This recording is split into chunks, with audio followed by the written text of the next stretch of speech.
시작. 누가 마음을 아프게 하였다면 실은 나를 마음을 아프게 한 것이 아니라 과정하지 않고 말해서 어느 정도는 여러분 모두를 마음 아프게 한 것이라 하겠습니다. 여러분 대다수는 그러한 사람에게 이미 충분한 벌을 내렸습니다. 그러니 여러분은 도리어 그를 용서해주고 위로해 주어야 합니다. 그 사람이 지나친 슬픔에 짓눌리는 일이 없도록 해야 합니다. 그러므로 나는 여러분이 그에게 사랑을 나타내 보이기를 권합니다. 내가 그 편지를 쓴 것은 여러분이 모든 일에 순종하는지를 시험하여 알아보려는 것이었습니다. 여러분이 누구에게 무엇을 용서해 주면 나도 용서해 줍니다. 내가 용서한 경우가 있다면 그것은 그리스도 앞에서 여러분을 위하여 용서한 것입니다. 그렇게 하여 우리가 사탄에게 속아 넘어가지 않으려 하였습니다. 우리는 사탄의 속셈을 모르는 것이 아닙니다. 아멘. 설교에서 잠깐 기도하겠습니다.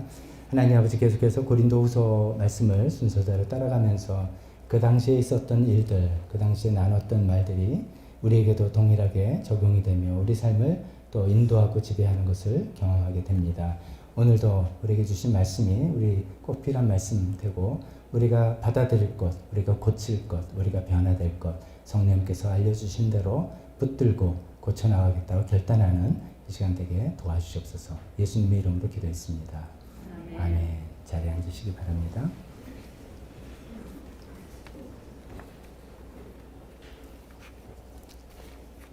오늘 고린도후서 강의 네 번째 시간으로 오늘은 2장 1절에서 1절 말씀을 가지고 용서와 화해, 그 다음에 이상과 현실이라는 그런 제목으로 하나님의 말씀을 증거하겠습니다. 오늘 말씀의 주제는 우리가 읽으면서도 계속 반복해 나오는 단어, 용서라는 단어이죠. 화해라는 단어는 여기 나오지 않습니다. 근데 이제 제가 설명을 해드리면 그것은 용서지만 결국 화해를 위한 용서이기 때문에 그 내용이 거기에 담겨져 있는 것이죠. 그래서 용서와 화해라는 이런 주제, 하나님이 얼마나 기뻐하시는 그런 거 아니겠습니까? 또 반대로 사탄은 아주 싫어하는 그런 것이죠.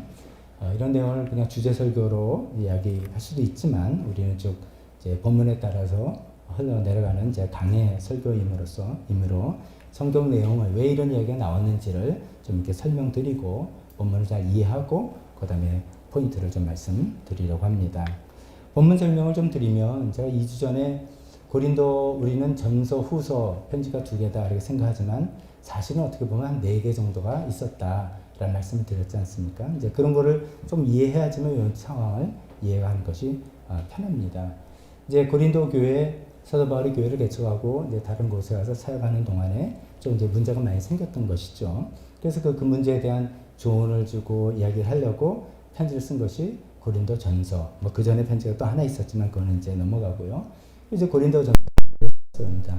그래서 디모데 편에 네가 가져가서 이야기해라라고 했는데 그게 잘 이제 받아들여지지가 않은 겁니다.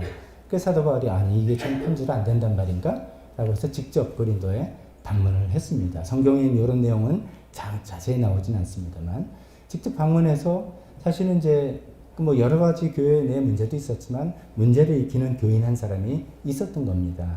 지도자급이었는지 그 사람을 소위 이제 잘못을 지적하고 책망을 했겠죠. 근데 그것이 더 안 좋아졌습니다.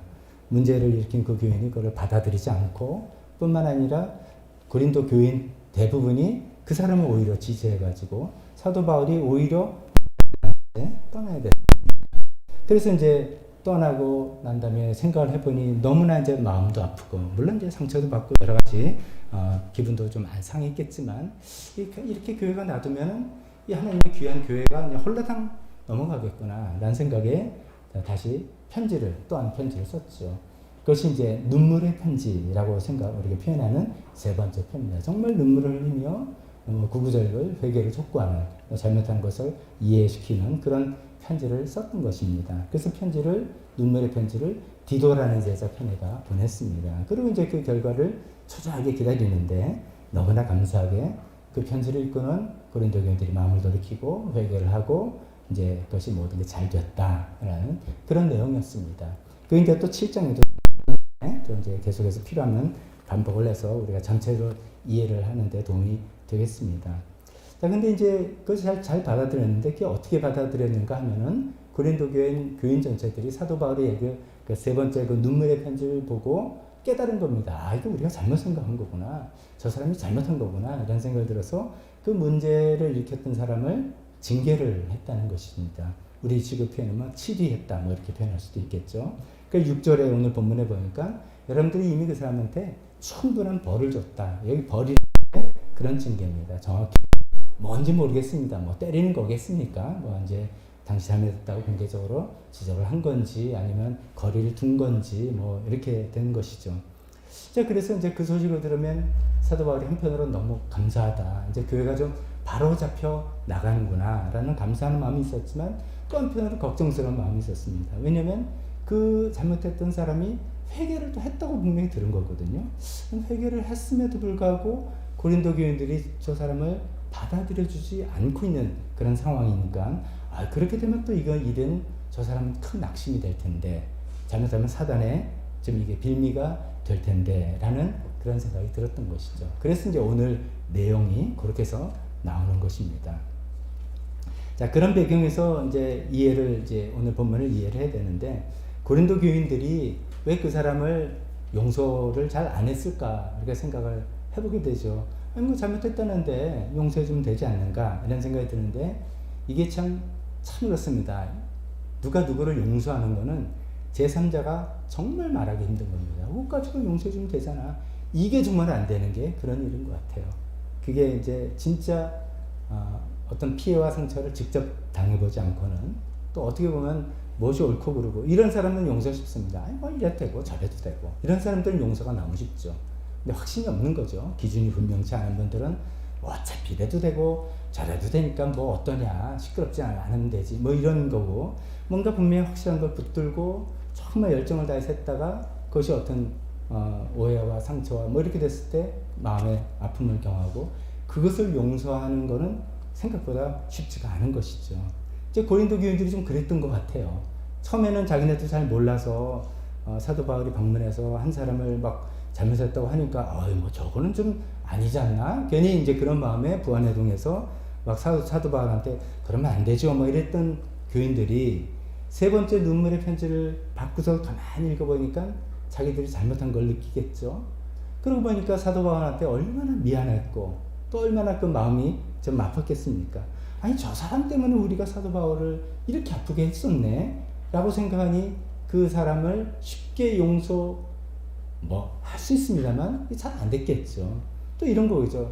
아니 잘못하다면 저 사람 말 듣고 우리 교회 완전히 큰일 날 뻔했구나. 사도 바울 말 들어보니까 이게 잘못하면 우리가 사탄의 인도할 길로 가고 있었던 거네. 이 문제가 놔두면 그렇게 되었던 거네. 이렇게 생각해보니까 그 문제를 일으킨 사람이 좀 쉽게 그냥 넘어가지는 않았을지도 모르겠습니다. 그래서 이제 이런 고린도 교인들도 이 문제를 해결했다 그러지만 이 사람 받아들이는데 좀 이렇게 시간이 걸리고 좀 이게 좀 쉽지 않았던 그런 상황인 것 같습니다.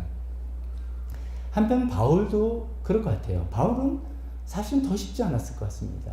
제가 쭉 설명을 드렸지만 그 문제를 바로잡으려고 방문해서 직접 잘못했다고 이야기도 하고 사도의 권위로 이야기도 했는데 오히려 반발을 하고 많은 교인들이 합세를 해서 대들으시니 사도 바울 입장에서는 일종의 쇼크죠. 쇼크 오고 큰 모욕을 받고 뭐 억울하고 개인적인 쇼크뿐만 아니라 그런 일 때문에 자칫 잘못하면 고린도 교회하고 자기는 완전히 결별될 뻔한 것이죠. 정말 성령님의 도움으로 용기를 내서 이 세 번째 눈물의 편지를 써서 정말 성령님의 도우심으로 그것이 해결됐으니까 그렇지 그게 안 됐으면 그 일로 인해서 사도 바울과 고린도 교회는 그냥 끝나는 것이죠. 그런 일을 겪을 건 했는데 사도 바울이 그 사람을 용서해 주는 게 뭐 사도니까 예수님 믿으니까 우리가 이렇게 하지만 쉬운 것만은 아니었을 거란 말입니다.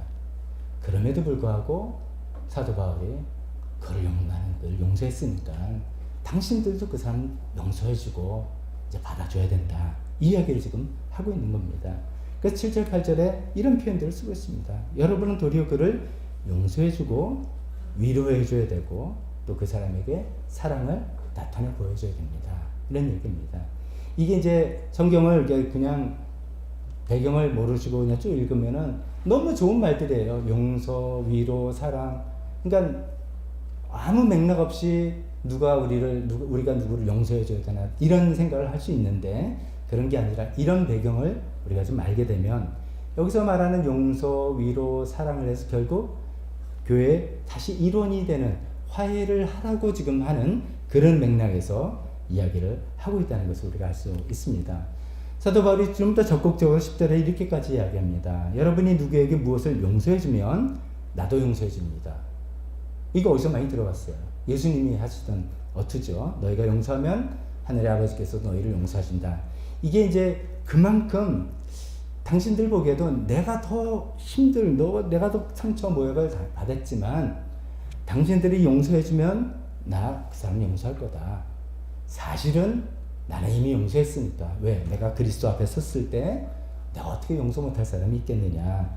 그러니까 제발 그 사람 이제 용서해줘서 다시 품어주고 당신들 화해를 하라. 이렇게 이야기를 하는 것이죠. 이게 또 쉽지 않으니까 뭐까지 이야기하냐면 이거는 일종의 순종의 테스트라고까지 이야기를 하고 있습니다. 내가 예전에 그 눈물의 편지, 그 편지라고 구절의 표현이에요. 그걸 썼을 때 일종의 것이 당신들이 순종을 하는지 안 하는지 저 사람을 징계한다는 것은 사도의 권위에 순종한다는 테스트였다. 근데 이번에 그 테스트를 그때 잘 받아들인 것처럼 이번에는 그 사람을 용서하는 것이 또 다른 순종의 테스트다. 뭐 그런 얘기까지 하면서 그게 뭐 진짜를 떠나서 사도 바울이 얼마나 이제 이 사람 회개했으니까 용서하고 받아주고 화해하고 한 몸이 되라라고 이야기를 한다는 것이죠. 그런 이제 여러 가지 논리 이야기를 하면서 이야기를 하고 있습니다. 만약에 이게 징계를 받고 회개한 그 사람을 용서해 주지 않는다면 어떤 일이 생기는가까지도 이야기합니다. 그 사람은 지나친 슬픔에 짓눌리게 된다. 7절 이렇게 표현합니다. 이게 이제 뭐냐면 지나친 슬픔 이런 거죠. 아니 잘못했다 그래서 징계를 받고 그 회개를 했는데 회개도 소용이 없네. 회개도 소용이 없구나. 그러면 이제 쓴뿌리 생기고 원망 생기고 원한이 생기고 그러다가 결국은 교회를 떠나고 하나님을 떠나게 되는 이제 이렇게 되는 거니까 그 한 영혼을 우리가 지켜야 되는 거 아니냐. 또 두 번째는 사탄의 속셈에 넘어가는 것이다. 이게 이제 나중에 우리가 더 이야기하겠습니다만 이게 더 큰 문제죠. 사탄은 용서치 않은 쓴뿌리, 원망, 원한, 복수심 이런 거 너무너무 좋아하죠. 이게 마치 음식물 쓰레기 같은 거죠. 제가 관광하면서 초파리가 드디어 없어졌습니다 라고 했을 때 초파리가 뭐 어디서 이제 들어왔겠죠. 유충도 보니까 저도 이번에 그걸 연구 많이 하게 됐습니다. 유충으로 들어올 수도 있고 성충으로 들어올 수도 있고 뭐 딸려 들어왔는데 뭔가 우리 여기 교회 안에 음식물 쓰레기가 있었던 것이죠. 그 먹을 게 있고 우리는 막 박멸을 했는데 이제는 또 우리 문제만이 아니라 건물 자체에 어떤 문제가 있었던 것 같아요. 정화적인 문제였는지. 그러니까 이제 그걸 또 박멸하니까 결국은 없어진 건데 먹을 게 없으면 사라지는 거예요. 초파리는 먹을 게 없으면 사라지는 거죠. 사탄이 그런 것이죠. 먹을 게 없으면 달라들 게 없으면 없어지는 건데 그거를 계속 우리가 갖게 용서치 않고 원망하고 원한 갖고 복수심 갖고 이걸 계속 너는 충분히 그거 할 만해. 저 사람이 얼마나 잘못했니 이런 걸 충동해서 계속 우리가 사탄의 속음에 넘어가게 되는 거니까 하나님의 교회에서는 그러면 안 된다라는 그런 얘기를 하고 있는 것입니다. 자, 본문 설명은 이제 이 정도로 간단하게 하드리고 그다음에 오늘 제가 이제 이 설교를 어떻게 좀 준비하나 기도하면서 생각해보니까 이상과 현실이 있다라는 생각이 제가 좀 들었습니다. 본문의 내용을 이제 제가 쭉 설명한 것을 단어별로 포인트 잡으면 이겁니다. 책망, 징계, 회개, 용서, 화해라는 프로세스입니다. 뭐 잘못했을 때 그것을 책망하고 그것을 받아들이면 최고죠. 근데 받아들이지 않을 때 징계를 하고 그때 그 사람이 그것을 결국 회개를 하고 그럼 용서를 하고 그럼 화해를 해서 하나가 다시 되는 이런 이상적인 과정이라는 것이죠. 고린도 후서 이 편지의 상황은 정말 놀랍게도 그것이 된 것입니다. 이루어진 거예요. 그게 그냥 이루어진 게 아니죠. 사도 바울이 그걸 위해서 얼마나 눈물을 흘리고 마음 아파하고 막 편지를 쓰고 막 이렇게 한 거지 않습니까? 그렇지만 그런 이제 프로세스를 어떻게 보면 이상적인 프로세스죠. 그게 정말 바람직하고 아름다운 그런 프로세스죠. 그래서 우리는 이제 성경을 보면서 아 그래 교회에서는 이렇게 이런 과정을 거쳐서 하는 거야 라고 이제 이런 과정을 밟으면서 합시다 라고 배워나갈 수 있다. 또 그렇게 해서 책망하고 징계하고 회개하고 용서하고 화해가 돼서 하나가 되면 그것도 얼마나 아름다우냐 이렇게 이야기할 수가 있습니다. 근데 참 이게 이상인 것 같아요. 현실은 이게 좀 다르다. 물론 우리가 그걸 추구해야 되는 것이지만 우리가 겪는 현실은 이게 쉽지가 않다는 그런 생각을 많이 하게 됐습니다. 우선 잘못을 책망하고 징계하는 것 자체가 쉽지가 않습니다. 제가 이제 어떻게 하다 보니 고린도 전서, 고린도 후서 하는데 고린도 전서 때도 교회 징계 또 치리 이런 데에 대해서 이야기하는 시간이 있었습니다. 그때도 이제 비슷한 같은 내용이니까 이야기했습니다. 그러나 이제 오늘날 교회에서 치리를 제대로 진짜 하기가 너무나 어려운 이건 우리 교회만이 아니고 요즘 교회들이 다 그런 상황이라는 것이죠. 그래서 참 이게 성경 말씀이 이렇게 되어 있는데 우리 현실은 어떤가? 우리 안에 문제가 있나 없냐 그걸 떠나서 이런 것에 대한 고민이 굉장히 많이 되는 그런 본문이었습니다. 이게 왜 이제 책망하고 징계하는 게 어려운가 하면은 우선 권위가 인정이 잘 안 되는 것이죠. 권위는 하나님의 권위, 또 하나님께서 세우신 교회의 권위, 교회 지도자의 권위, 이게 딱 이제 인정이 돼야 되는데 한편으로는 과도하게 행사되고 또 한편으로는 그거를 완전히 무시하고 이런 현실들을 우리가 많이 보게 됩니다. 권위가 이제 과도하게 행사되는 게 어쩌면 이제 제 개인적인 의견일 수 있지만 저 예전에 우리가 BBC 있을 때 좀 그런 경향이 있었습니다. 과도한 권위. 지금도 보면 담임 목사의 카리스마가 엄청 센 그런 교회가 있습니다. 그래가지고 지금도 목사님 반말로 탁 하고 모든 게 참 이렇게 되는 그런 경우들도 아직도 듣습니다. 근데 이제 저의 경험은 그리고 지난 시절의 경험을 통해서 가만히 생각해보니까 그 권위가 과도하게 행사되는 것은 선한 게 나오지 않더라는 거죠. 그렇게 될 때 그 당시에는 수그리고 하는 것 같지만 마음에 진심으로 우러나오는 회개나 변화나 이런 것이 아니라 그냥 그 분위기에 눌려서 그러다 보니까 결국은 다 나중에 다 그 상처와 원망만 남는 거예요. 괜히 나 그때 그래가지고선 그러게 했더라. 이렇게 되는 경향이 한쪽이 있고 또 한쪽은 또 어떤 부분이냐면 아예 권위를 무시합니다. 특히 이제 이 고린도 교회 이 문제를 일으킨 어떤 사람, 이제 누굴까? 이제 밝히지 않았으니까 우리도 따지고 그러고 싶지는 않습니다만, 이런 사람들의 특징이 뭐냐면, 교회의 권위를 무시하는 사람입니다. 더 나아가서 하나님의 권위를 무시하는 사람이에요. 그래서 그러니까 징계가 행사되려면 어떤 권위를 가지고 이렇게 나가야 되는데, 지금도 요새 어떤 당에서 징계위원회가 있고, 윤리위원회가 있고, 이게 권위가 있어서 그게 돼야 되는 건데, 그 자체를 무시하기 때문에 그것이 어떤 프로세스로 징계 다음에 회개 다음에 용서가 되고 화해가 되는 이것이 이제 넘어가는 것이죠. 그렇게 했다면 교회가 여기밖에 없나? 이래가지고선 이렇게 되는 것이죠. 그래서 책망 이런 거 비슷한 거 했다가 이제 성경대로 이렇게 이제 이상적으로 해봅시다라고 했다가 괜히 교회를 나가고 교회 사랑이 없느니 이런 자분만 생기게 되고 이렇게 되는 그런 경우가 많죠. 그래서 기분 나쁘다고 교회를 나가보게 되는 그런 일들이 요즘 좀 이제 많죠. 그게 이제 다 그렇습니다라고 제가 말씀드리기는 어렵지만 그런 현실인 것 같습니다. 이 왜 그럴까 저도 이제 또 이렇게 생각해보니까 어떻게 보면 이게 정당한지 모르겠습니다. 고린도 교회 당시에는 고린도라는 도시에 교회가 딱 하나입니다. 우리가 고린도 교회 하면 고린도라는 도시에 가장 여러 가정집에서 모이는 교회들입니다. 기독교는 정말 소수 종교. 정말 그 중에 어떻게 보면 정말 택함받고 은혜받고 복받은 사람이 그 모든 잡신들을 우글우글거리는 도시에서 예수님을 믿게 된 그런 사람들이죠. 근데 거기서 교회를 나간다. 그것은 뭐냐면 다시 우상에게 가고 예수님 벗어나는 그런 거예요. 교회가 없어요. 근데 오늘날은 여기도 교회가 있고 저기도 교회가 있고 침례교, 교단 충성도도 요즘 옛날 같지 않습니다. 이제 이런 시대이기 때문에 이런 것들을 하기가 조금 어렵다라는 그런 얘기죠. 그래서 결국은 교회에서 어떤 징계를 징계 뭐 이게 절차를 밟고 여기를 하기보다는 그런 이야기를 오가는 과정에서 그냥 교회를 나가고 뭐 이런 그런 경우죠. 어떻게 보면 좋게 생각하면 교회가 징계를 한 것이 아니라 하나님이 징계를 하는 셈인지도 모르겠습니다.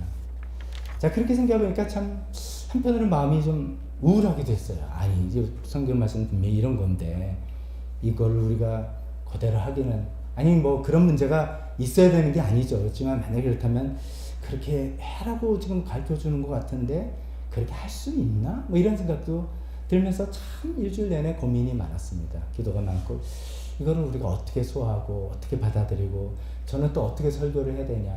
강의 설교니까 비껴나갈 수도 없고 이런 생각이 들었습니다. 어떻게 해야 되나 솔직히 잘 모르겠다 합니다. 잘 모르겠다. 근데 이제 이런 건 있습니다. 이 오늘의 본문을 우리가 읽으면서 적어도 이거는 아니에요. 무조건 사람 용서해라. 이건 아닙니다. 회개도 하지 않았는데 잘못했다고 인정도 하지 않는데 또 교회에 여전히 문제를 일으키고 있는데 그냥 아우르고 용서해라 라는 이야기를 하는 본문은 아니라는 것입니다. 그거는 잘 구분할 줄 알아야 됩니다. 그래서 제가 배경설명을 쭉 했잖아요.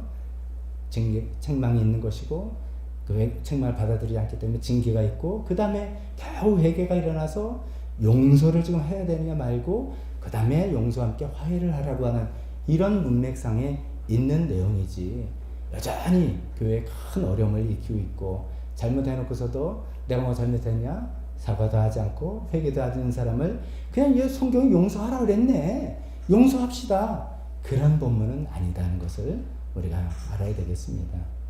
그래서 결국 어떻게 할까 생각해보면 저는 이제 제가 저의 기도의 결과겠죠. 이 분명히 성경은 책망, 징계, 회개, 용서, 화해 이런 단계를 이야기하고 있는데 이런 단계를 절대로 기계적으로 수행할 수는 없겠다. 기계적으로 이렇게 됐으니까 그 다음 딱딱딱딱 뭐 징계위원회 딱 모여가지고 뭐 탕탕탕 이렇게 될 수는 없다는 것이죠. 지금 단계 하나하나가 정말 진실되게 이게 돼야 되는데 그 단계 하나하나마다 성령님의 인도를 받으며 정말 지혜와 인내를 가지고 그 시간이 오래 갈 수도 있고 짧게 금방 이렇게 될 수도 있지만 그러나 우리가 이상으로 성경을 통해서 배우는 것은 그런 것이죠. 잘못했을 때는 책망을 하고 잘못했다라고 말을 하고 그 다음에 그것이 받아들이지 않을 때는 징계를 하고 어떤 종류의 징계든지 수위가 다 여러 가지 있겠죠. 그것이 받아들여 회개를 할 때는 용서를 하고 다시 화해를 해서 한 몸을 다시 이루려는 이 이상을 가만히 머리에 그리면서 그 단계는 어떻게는 정말 이제 성령님의 인도 안에서 우리가 하나하나 풀어내야 될 그런 몫이지 않는가. 그런 성경에서 어떻게 해라, 얼마나 걸려라 이렇게 이야기하는 그런 성격이 아니기 때문에 그런 현실을 우리 현실을 잘 맞춰서 정말 지혜를 모아서 믿음을 모아서 해 나가야 될 그런 것이 아닌가, 그런 생각을 말씀드립니다. 그것이 이제 오늘 본문에 관한 이야기고 거기서 조금 이제 좀 이게 스프링보드를 가지고 좀 일반적인 차원에서 말씀을 좀 전해보려고 합니다. 이제 오늘 이제 용서하고 용서와 화해라는 주제라고 말씀드렸는데 이게 교회적인 차원을 넘어서 이제 일반적인 차원을 가지고 말씀을 드려본다면 이것의 차이는 우리가 분명히 아는 것을 또 다시 한번 말씀을 드려보려고 합니다. 여러분 용서하고 화해하고는 다른 거 다 아시죠? 이제 다 알고 계시지만 한 복습 차원에서 한번 생각해 봅시다. 용서는 혼자서 하는 것입니다. 자기 혼자 하는 겁니다. 용서는 그냥 하나님의 말씀에, 용서하라는 하나님의 말씀에 요구에 순종하는 것입니다. 또 용서는 내가 아픔과 상처를 당했는데 더 이상 여기에 내가 얽매이고 싶지 않아서 거기서 벗어나기 위해서 하는 것입니다. 또 용서는 이것을 미움과 원망을 내가 쌓고 있으면 이게 내 삶에 독이 되는구나 라고 생각해서 하는, 자기 혼자 결심하고 하는 것입니다.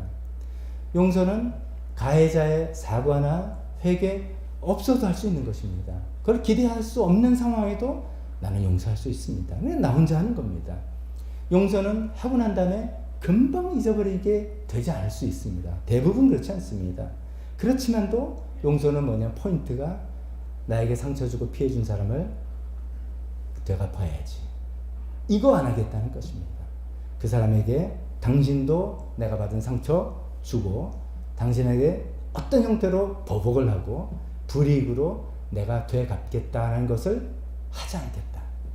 그게 용서입니다. 되갚지 않겠다. 그게 용서죠. 그래서 혼자 하는 것입니다. 하지만 화해는 반드시 둘이 같이 하는 것이죠. 화해는 두 사람이 같이 해서 그 관계를 회복해 나가는 것이지 않습니까?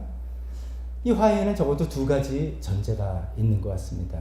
첫째는 피해를 준 사람, 가해자죠.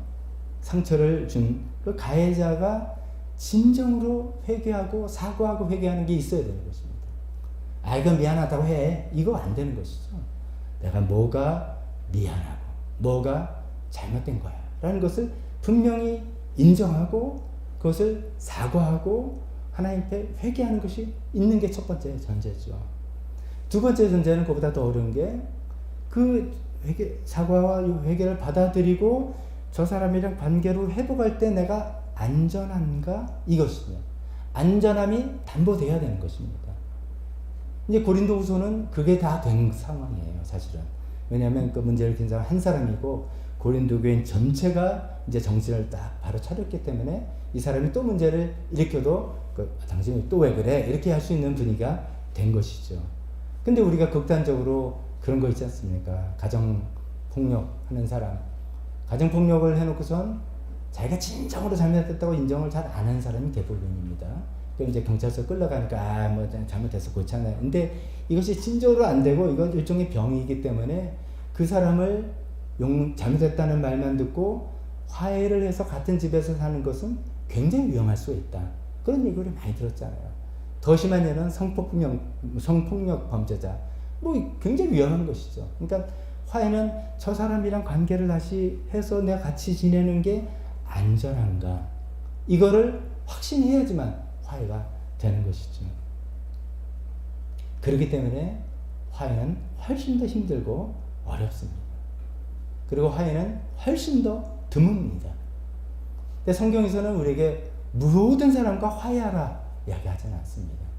하나님께서 우리에게 요구하시는 것은 용서입니다. 그건 요구입니다. 명령입니다. 용서. 그건 명령이고 할 수 있거든 많은 사람들과 모든 사람과 화해하라고 하고 있습니다.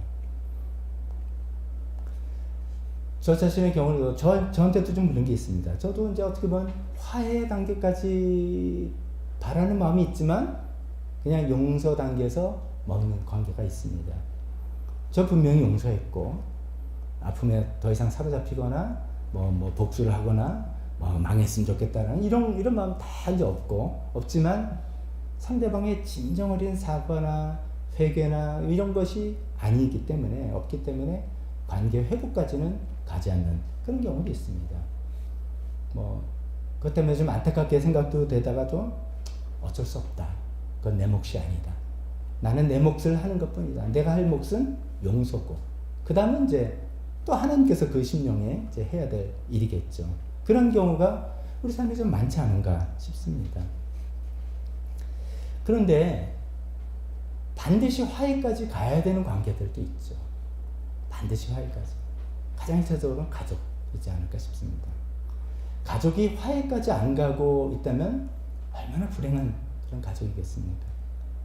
뭐 이제 의견 충돌이 났을 때 이게 이제 말은 그럴싸한데 얼마나 힘든지 제가 알지만 말은 이렇게밖에 표현을 못합니다.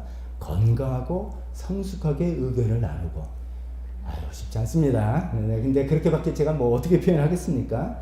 그래서 뭐가 잘못을 따지라니까 또 싸울까 걱정이 듭니다만 따지고 잘못한 게 있으면 제대로 사과하고 정식으로 용서하고 그 다음에 화해하고 이게 넘어가야 되는 거죠. 제대로 사과하고 정식으로 용서하고 그 다음에 그 용서를 받아들여서 화해를 하고 가족인데 저 사람을 같이 사는 게 위험한 거 아닌가 이걸 뭐 따진다면 그건 아니죠. 그러니까 그건 위험 부분은 없는데 저 사람 진짜로 사과했다면 저 사람 정말 잘못을 뉘친다면 나도 진정으로 용서해주고 그 다음에는 화해를 하는 그런 단계로 나가야 된다는 것이죠. 근데 실제로 우리 가정에서 뭐 부부 관계라든지 자녀와 관계라든지 이게 얼마나 진짜 제가 훅 넘어갔던 표현입니다.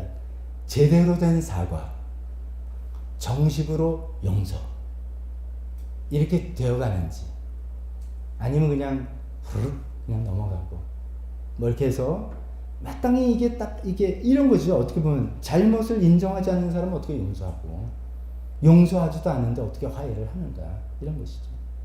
말은 그냥 덮어 넘어가서 계속 미움과 원망 쌓아두고, 제가 몇 번 말씀드렸죠. 보복에 우리는 귀재들이다 이거죠. 보복을 하는데 다들 우리는 귀재들이에요. 그래서 정말 여러 가지 방법을 가지고 보복을 합니다. 눈짓을 뭐 이렇게 찡그리면서 보복하고, 말투 하나로도 보복을 하고, 여러 가지로 보복할 기회만 보고 있어서 그러다가 뭐 폭발하기도 하고, 정말 불행한 것이죠. 아니면 해결되지 않은 암덩어리를 품고 살아가는 듯한 그런 거죠.